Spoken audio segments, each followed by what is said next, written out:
کراچی میں 5 فروری کی شب گھر سے اغوا ہونے والے اینکر پرسن سلمان مرزا کی بازیابی کے لیے صحافی برادری کی جانب سے کراچی پریس کلب کے باہر احتجاجی مظاہرہ کیا گیا،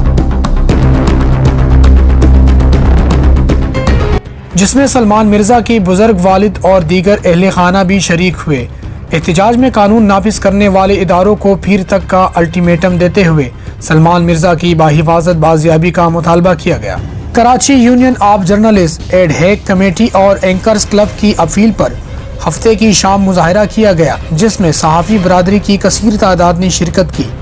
سلمان مرزا کے اہل خانہ کا کہنا ہے کہ سلمان مرزا کو 5 فروری کی رات 3 بجے نامعلوم مسلح افراد گھر سے اغوا کر کے لے گئے تھے۔ واقعے کے فوراً بعد اہل خانہ نے گلستان جوہر تھانے سے رجوع کیا، لیکن پولیس نے مقدمہ درج کرنے سے انکار کر دیا۔ سلمان مرزا اب تک لاپتہ ہے۔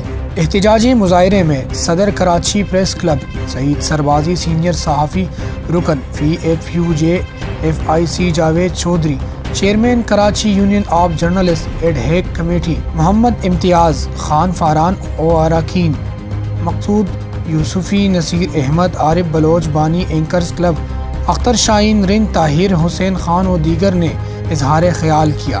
صحافی رہنماؤں نے کہا کہ آزادی اظہار پر پابندی نامنظور ہے۔ آئین ہر شہری کو اظہار رائے کی آزادی دیتا ہے۔ سلمان مرزا سے اگر کسی فرد یا ادارے کو کوئی پریشانی یا ناراضگی ہے تو اس کے لیے قانونی طریقہ اور فورم استعمال ہونا چاہیے۔ صحافیوں کے لیے ایسے حربے نہیں چلیں گے۔